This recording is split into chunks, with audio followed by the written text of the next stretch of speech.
Estamos en código con el ministro Hernán Lombardi. Gracias, ministro, por acompañarnos. ¿Qué tal? Buenas noches, ¿cómo están? Andamos bien. Te bajo un montón de kilos, ¿no? 18, Julio. ¿Pero que en la inflación? No. No, los hidratos de carbono, los veo. Cada hidrato veo, digo, produce... estricnina, Bien. cianuro. Bien. No es la tarea oficial. No. No, la tarea oficial te pone Te pone ansioso. ansioso. En 40 segundos vemos qué dijeron Cristina y Macri del tema del 2x1, una vez que más o menos se resolvió. A ver.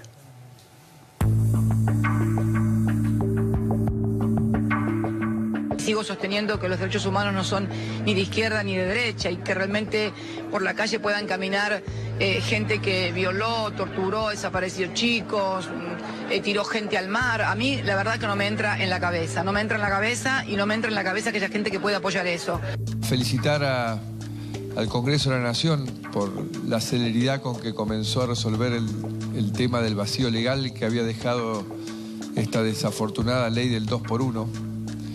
Ley de la cual siempre estuve en contra, porque estoy en contra de cualquier herramienta que sea a favor de la impunidad.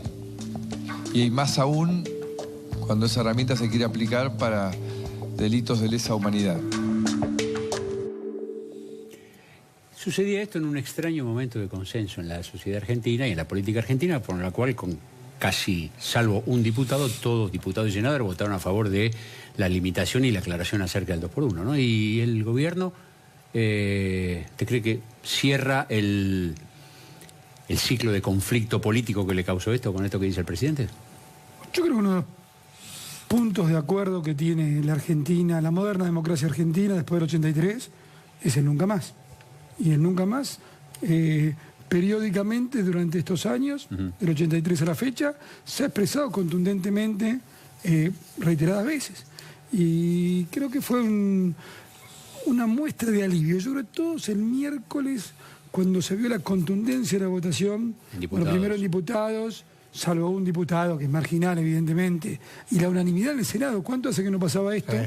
Todos tuvimos una sensación de alivio, de alegría, que hay cosas que se pueden acordar todavía.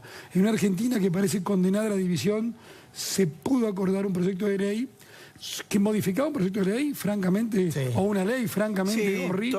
Todo sobre cuestiones controversiales, ¿no? También una ley que había sido derogada, que rigió hasta el 2001, que nació como una ley para vaciar cárceles en un momento de crisis del sistema penitenciario. Todo a la Argentina, ¿no? Todo, sí, emparchado, pero con una línea de dirección correcta, que es el no a la impunidad. Ahora, a mí hay algo que me resultó contrastante de la misma jornada, porque lo que usted dice, lo mencionaba Julio también, ¿no? El símbolo de la unidad en el Parlamento, todos votando. Ahora, la misma unidad en la calle no existía. No. Aquí hay, yo tengo la sensación, más que la sensación, la certeza, tuve ocasión de pasar ayer por la marcha, la certeza de que en términos de protesta callejera los derechos humanos pertenecen al kirchnerismo y a la izquierda. En términos de protesta callejera o de expresión callejera, por llamarlo de alguna manera. Bueno, yo creo que esa es una maniobra muy oportunista que inició Néstor Kirchner en su famoso discurso frente a la ESMA, donde lo sacó el protagonismo de Raúl Alfonsín. Acuérdense cuando pidió perdón en nombre del Estado. El primer discurso. Y esa cuestión oportunista sigue existiendo. Pero yo prefiero hablar en este momento de lo que nos une, ¿no? Porque si no, agregaría un elemento de distorsión en algo que significó realmente un alivio para todos. Yo creo que el compromiso de derechos humanos, de alguna forma lo dijo la expresidenta, aunque también la presidenta derrapó claramente en otras declaraciones en el exterior el mismo día, diciendo esto es patrimonio de toda la Argentina. Por otra parte, viste que hay poco conocimiento acerca de lo que es la lesa humanidad. Se repite a veces lesa humanidad como si fuera un adjetivo, es un sustantivo muy claro, ¿no? Porque ya desde la Convención de Roma son crímenes que son cometidos, está implícito en la idea del genocidio, de la tortura, de la desaparición forzosa de personas, que son crímenes desde el poder. Entonces, claro, que se ejecutan desde el poder, y en este caso de la dictadura militar. Entonces eso caratura y define mejor la lesa humanidad. Digo, para salir, viste, de decir, son crímenes de lesa humanidad y nadie prefiere o nadie profundiza sobre de qué se trata esto. El rector de la Universidad Católica, Eduardo, traía a colación el tema de la Iglesia deja la idea de reconciliación, esta que había tratado de reflotar. El rector de la Universidad Católica, que es la expresión política del Papa en la Argentina, todo el mundo lo sabe, el monseñor Víctor Fernández, en un reportaje dice en estos días esto mismo. Es cierto, los guerrilleros también cometieron crímenes, pero no se pueden poner en un nivel de comparación con quienes cometieron crímenes horrendos desde el aparato estatal, y esto es la lesa humanidad. Es eso, y además la comparación siempre es mala, porque es como comparar cuestiones de naturaleza distinta. Obviamente tenemos que condenar muy fuertemente la violencia política que existió en la Argentina previamente, pero eso no justifica, nunca justificará al que tiró gente semiviva de un avión o torturó niños en la vientre de su madre. Eso no tiene nada que ver. Ahora, simultáneamente hay que condenar la violencia política, particular del 73 al 76. Bajo el gobierno democrático de Cámpora, Lastiri, Perón e Isabel Perón. Bueno, esa es una grita que no cierra, porque quienes han intentado ir por ese camino, Graciela Fernández Meijide y otros, se encontraron con discusiones muy incendiarias, con mucha resistencia de los que quedan, de aquellos protagonistas de los años de la violencia desde la política, no aceptan una revisión. Ahora, ¿no viviríamos en un país mejor, mucho mejor, si pudiéramos, por un lado, elogiar lo que hace otro bien, que esté fuera del campo político de uno? Si cada día pudiéramos elogiar algo que hace bien a alguien que no está dentro de nuestro propio campo político, y a su vez arrepentirnos de lo que hicimos mal, ¿no sería un país mucho mejor que hubiera? Y obviamente ahí hay que reconocer que los protagonistas principales de la dictadura militar, nadie se arrepintió. No, las listas en algún lado deberían estar. Podrían haber colaborado con las investigaciones. No colaboraron con las investigaciones. Entonces es muy difícil hablar de ideas como la reconciliación cuando no hay ni arrepentimiento y en muchos casos no ha habido justicia. ¿Cómo imagina en la ficción que en algún momento de la historia esto se podría saldar? Primero, no se puede forzar.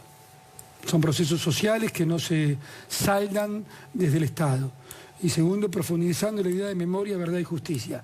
Cuando hay justicia hasta el final, y está claro que hay justicia, se puede empezar a hablar de otras cosas. Mientras no esté claro el concepto de la justicia, y este fallo de la Corte de nuevo retrotrae y te hace retroceder 50 pasos en esa dirección, me parece que está fuera de agenda esa, digamos, uno puede dialogar todo, pero reconciliación en nombre de qué, no va a pasar.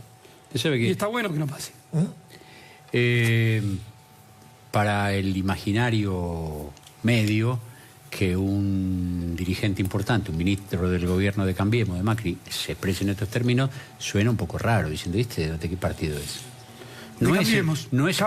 Pero no es el lenguaje, ni los términos, ni los temas en los que los dirigentes del PRO, más que del resto de Cambiemos, se animan habitualmente a entrar, como si tuviesen una especie de pudor anticipado. Sí, bueno, también es cierto que dentro de Cambiemos hay matices, ¿no? Digo, quizá el PRO tiene la actitud más dietética en ese tema. Me parece que el radicalismo tiene una historia que lo vala.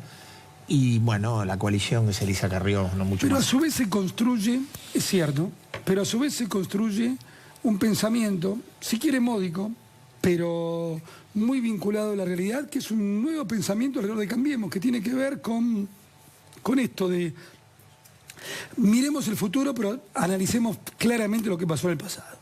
Me parece que hay una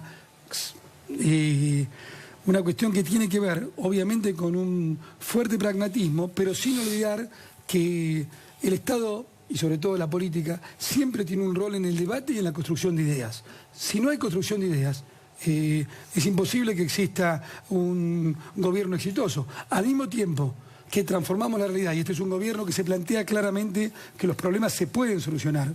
Y entonces, ¿qué quiere decir ser pragmático? Que los problemas se pueden solucionar, que no hay que convivir ni con la pobreza, ni con la miseria, ni con la falta de libertad, que son los dos grandes ejes.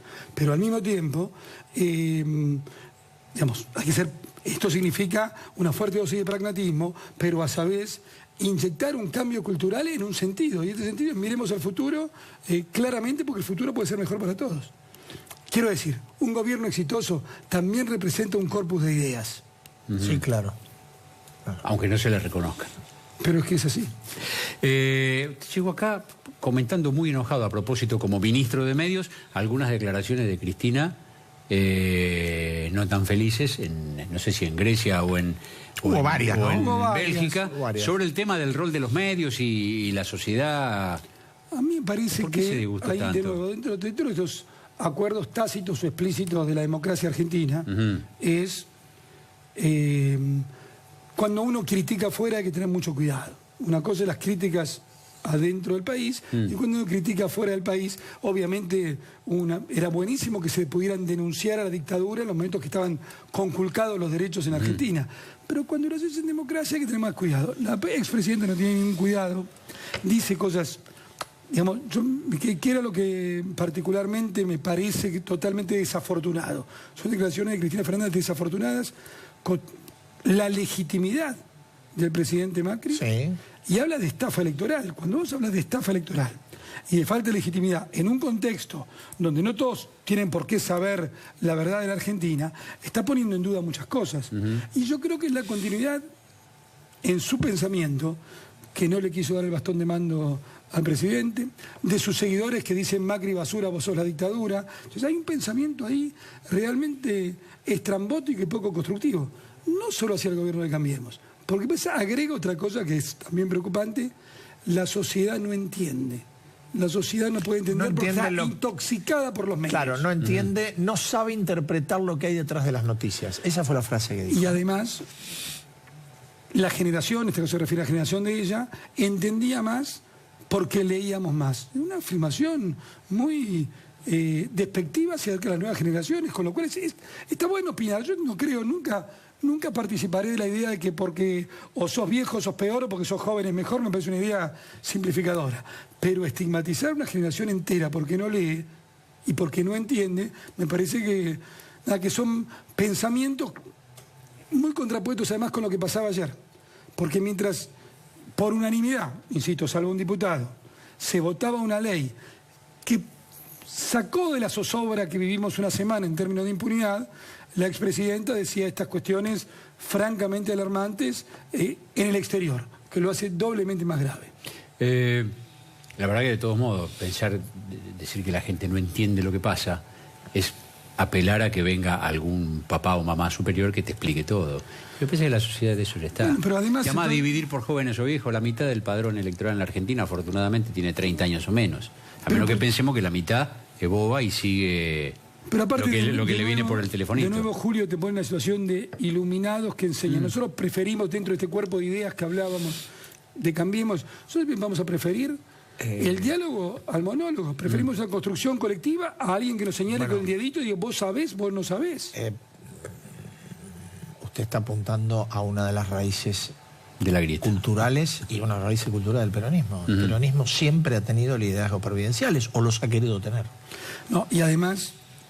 a mí me gusta pensar que hay un peronismo que tiene, o que siempre hubo una tradición que se intentó construir un peronismo más democrático y republicano, pero tristemente para el peronismo siempre ha sido hegemonizado por aquellos que, voy a usar de nuevo la palabra metonimia, que después me dicen que es medio intelectual. Claro. ¿Qué es la metonimia? Dígalo. Porque yo no sé. Reemplazar la parte por el todo. Y una parte mayoritaria del peronismo siempre se cree interpretar al conjunto, al todo de la sociedad y no a la parte. Y eso evidentemente encubre un sentimiento autoritario. Eso pasa también en lo que ella dice sobre los medios. Le echa la culpa a la operación mediática a la elección de Cambiemos. Las modernas democracias, cuando salimos del desastre del nazismo en particular, agregan a Tocqueville, digamos, agregan a la división de poderes dos claros conceptos. Son imprescindibles medios plurales, independientes y la presencia de medios públicos, y son imprescindibles los partidos políticos. Esa es la gran expansión de la ciencia política después de la segunda mitad del 20. Me parece que a veces Cristina Fernández te quiere hacer retroceder a algo que no tiene nada que ver con eso, una forma de la democracia directa, ¿no? Gracias, ministro. Muy amable. Gracias a ustedes. Venimos enseguida en Código, hay de todo, vamos a hablar de montones de cosas de política. Está el mercado de pases. Pero nos esperan los que saben de economía. Absolutamente. Ya venimos.